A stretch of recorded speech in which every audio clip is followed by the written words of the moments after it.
Әмір Райханға анасынан кешірім сұра деп айтады. Райхан амалсыздан Жавидан ханымнан кешірім сұрап өзін кінәсіз деп есептейді. Бірақ ол шындық ашылған кезде сіздердің ар-ождандарыңыз мазалайды. Бірақ ол кезде мен сіздердің үйлеріңізде болмаймын дейді. Райхан оларға ренжіп кетіп қалады. Әмір оны тоқтатпақ болады. Бірақ ол тыңдамай өзі жаяу кетіп қалады. Жеміре мен Жавидан ханым кездеседі. Жавидан ханым, көрдің бе, Әмірдің Райханды менің алдыма алып келіп кешірім сұратқызғанын дейді. Ол бәрібір мені тыңдайды дейді. Жақын арада олардың арасынан сызат түсіріп, оларды ажырастырамын дейді. Маған сен, мен сөзімде тұрамын дейді. Талас мырза Лейланың үйінде Масалдың жоқ екенін байқап кетіп қалады. Райхан жалғыз өзі көшеде кетіп бара жатады. Бір ер адам оған: сізге көлік керек пе? Қайда барасыз, апарып тастайын дейді. Райхан жоқ, керек емес деп айтады. Жаңағы ер адамның қасындағы серіктесі екеуі Райханды көз астына алады. Лейла үйінде отырған кезде Кемаль мырзаға хабарлама жібереді. Масалды тапсаңыз, маған бір хабарын беріңіз дейді. Сол кезде Масал тығылып отырған жерінен шығады. Жавидан ханым үйінде көңілді отырады. Сөйтіп Малика ханым: Райханды көрмедіңіз бе? Телефонын үйде қалдырыпты, ол мекен-жайды да білмейді, уайымдап тұрмын дейді. Ал Жавидан ханым болса: менің не басқа уайымдайтын шаруам жоқ бе дейді. Жаңағы екі ер адам Райханның артынан аңдай бастайды. Мында Әмір Райханды уайымдап Сунаға хабарласады. Бірақ Райхан жайлы сұрауға батылы жетпейді. Сунаның сөйлесіп жүрген жігіті оған суретін жібер деп қоймай қояды. Сол кезде Суна өзінің емес, Райханның суретін жібереді. Лейла Масалды әкесіне апара жатады. Сол кезде Кемаль мырза алдынан шығады.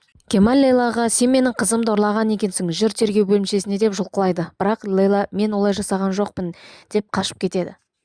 Райхан көшедегі бір әйел кісіден телефонын сұрап, үй ішіне хабарласады. Сөйтіп Негардан: бұл мен, Райхан, үйдің мекен-жайын айтшы дейді.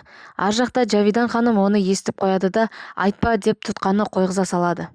Жаңағы екі ер адам Райханның телефоны жоқ, қорғансыз жүрген біреу деп оны аңдумен болады. Жавидан ханым Райхан екінші рет қоңырау шалмасын деп телефонның батарейкасын жұлып алады.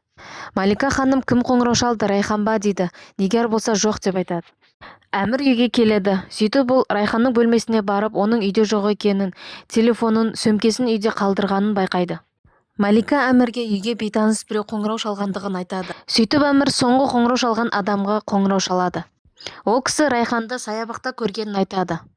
Жаңағы екі ер адамның сыбайластары саябақта ұлдарын ойнатып жүрген сыңай танытып, Райханға дәрі қосылған шай береді.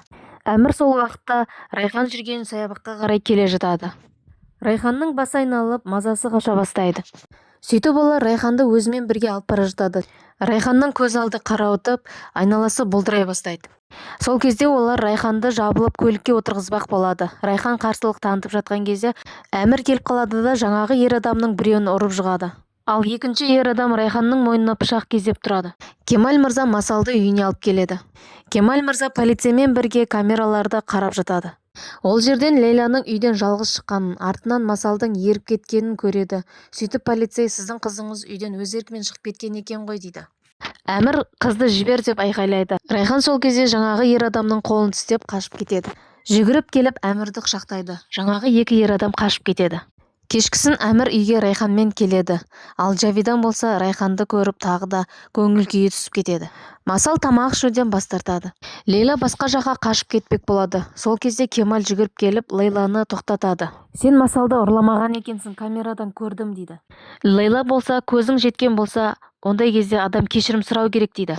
Лейла өзінің шартын айтып: мен айтқан жоспар бойынша жұмыс жасаймыз дейді. Сол кезде қайтамын дейді. Кемаль мырза қырсығып кетіп қалады. Нигар Райханның бөлмесіне тамақ алып келеді. Оны көріп Жавидан ханым жетіп келеді. Бөлмеңе тамақ алдыратын сен кімсің? Алып кет мына тамақты дейді.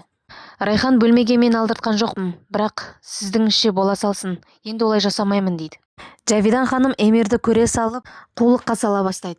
Сөйтіп ол Райханның намысына тиетін сөздер айтып, анасын қорлай бастайды. Екеуің де бір адамсыңдар, намыстарың жоқ. Сөйтіп түр жасап алып рөл ойнайсыңдар дейді.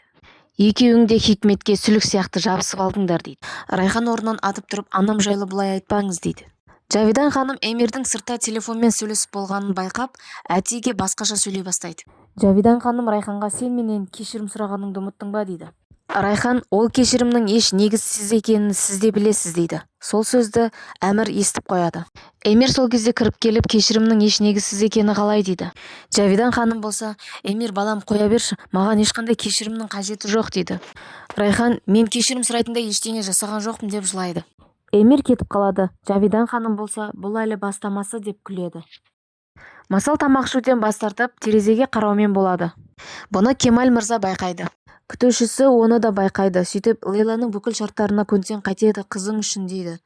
Кемал мырза жарайды дейді. Эмир досы Зафирмен сөйлеседі. Сөйтіп ол оған, Райхан келген күннен бастап үйден тыныштық кетті. Күнде бір оқиға болады дейді. Сол кезде Сафир келіп Әмірмен сөйлеседі. Әкеңізге Райханды Жавидан ханым итеріп жіберді деп айтқан Нигар екен дейді. Әмір, бұл қалайша дейді. Яғни Райхан анаңызға жала жаппаған екен дейді. Хикмет мырзаға айтқан Райхан емес Нигар дейді. Әмір үйіне келіп анасына біз үлкен қателік жасадық дейді. Әкеммен сөйлескен Райхан емес Нигар екен дейді. Нигар не айтқан екен сонда дейді. Білмеймін, Нигарды мәжбүрлеген сен екенсің дейді.